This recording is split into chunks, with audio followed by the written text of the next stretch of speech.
Scanning for audio.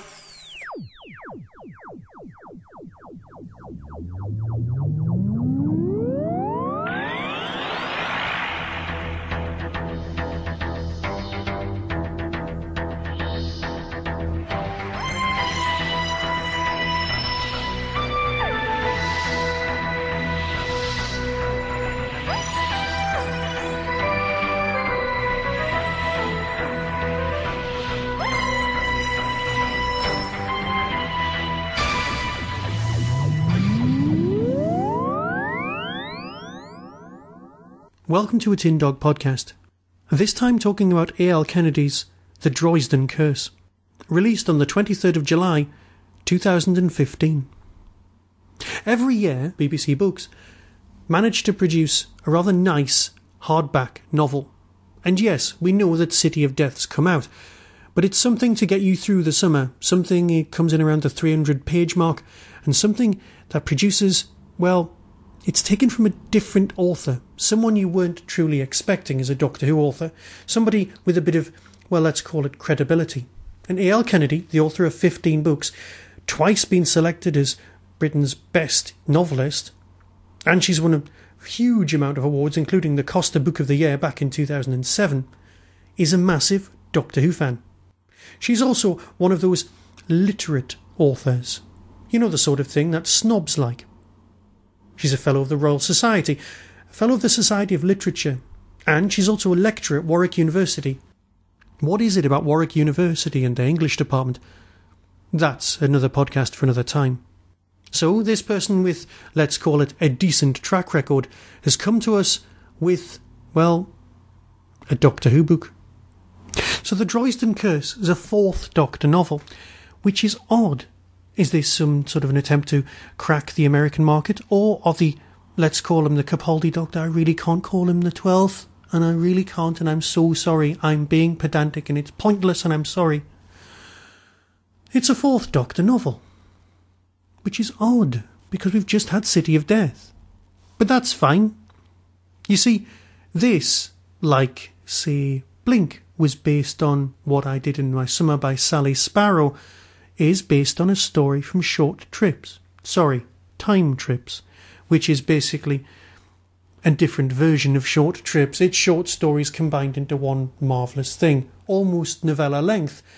They have been combined into one massive hardback, which is just great, but that's not what's important. What is important is that this is a hefty tome, and it's particularly well written. Yes, there's a reason the people at BBC Books went to this story and expanded it, but there's also a reason that they went to this author and went, give us more. A.L. Kennedy is a glorious Doctor Who fan. She writes borderline fan fiction, but it's crafted so beautifully. I'll read you a section and let you choose for yourself, but basically it's another great book, giving us another glimpse of the Fourth Doctor's time. I can't wait for the audiobook, and if they do bring it out, let's hope that somebody Tom-like manages to pull it off well. Here's the excerpt. It's Saturday night tea time in 1977, all over again. Paul Harris was dying. This wasn't something his afternoon schedule meant to include. Death, as far as Paul was concerned, was one of the many unpleasant things which only happened to other people. He never attended a funeral, all those miserable relatives. He also avoided weddings, all of those smug relatives, and he skipped every christening to which underlings in his firm thought they should invite him. All those sticky, noisy babies, all those sticky, noisy underlings. Mr. Harris's death was particularly surprising to him, as it involved being eaten alive by a golf bunker. At least, he could only assume that something under the bunker was actually eating him alive. Now he'd sunk down past his knees into the thing, he could only assume that it wasn't going to stop eating him, because it wasn't stopping. First, he'd been gripped around his ankles while he was eyeing a tricky shot in the 13th green. The process had involved an initial pressure, combined with a slight and very disturbing pain, and then a type of numbness had set in. Next, he'd sunk into the sand by a few inches. Before another, he'd tried not to think about the word bite, but he couldn't help it. Before another bite was taken, with a little more gentle pain and more numbness, and another tug downwards. Paul liked to think of himself as powerful and unstoppable, and there was huge power and a definite unstoppable will at work here, and he would certainly have admired them both if it had not been ruining his very nice pair of lime green golfing trousers and his very nice legs inside them. Paul was surprised to discover that he was completely unable to scream for assistance, and there was no one about to even notice his rather unusual situation. Never mind save him from it. His golfing partner, David Agnew, had unfortunately flounced off towards the clubhouse a short while ago, as Paul was jerked further into the sand and reflected that Agnew had proved himself as bad a loser as he was a really irritating man. Still, it would have been helpful if Agnew had stuck around, because maybe he could have pulled Paul out of the bunker, or written down the last few requests, or got eaten too. Paul imagined that seeing David Agnew get eaten by a golf bunker would have been highly satisfying, because people like David Agnew were pretty much ideal golf bunker food, in Paul's opinion, although he was prepared to admit that he knew nothing about bunkers which ate people and what they might prefer. If he had any information on them, perhaps provided by his loyal secretary Glenda, then he might not be plunged to his waist in one right now.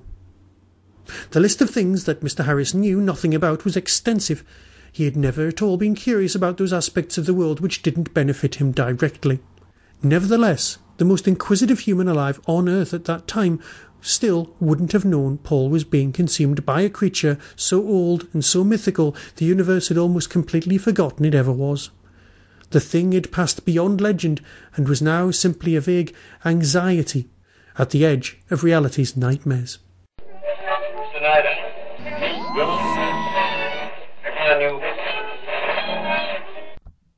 On the 5th of September 2015, Hooverville will return. The biggest little Doctor Who convention in the whole of the UK is proud to present several fantastic guests.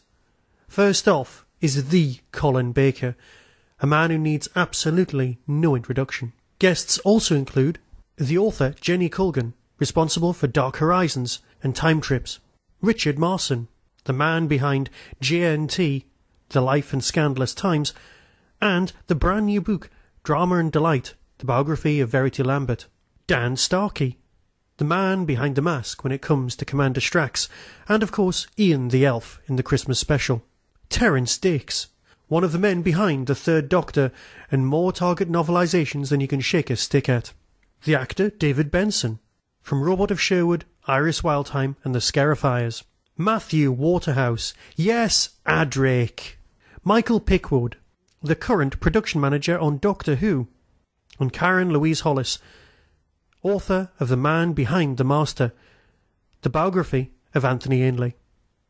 More guests may be added, but either way, that's a fantastic lineup. Visit the Derby Quad website on www.derbyquad.co.uk and follow the links. Saturday the 5th of September 2015. See you there.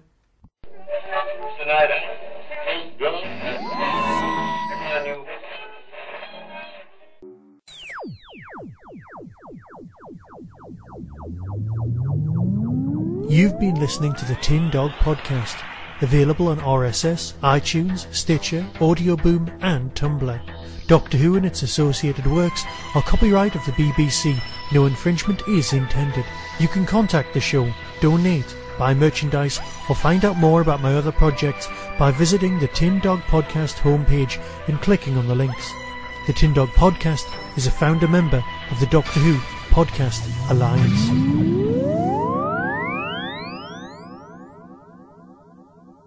Oh, and the fact that there's a character in it called David Agnew, well, let's ignore, shall we?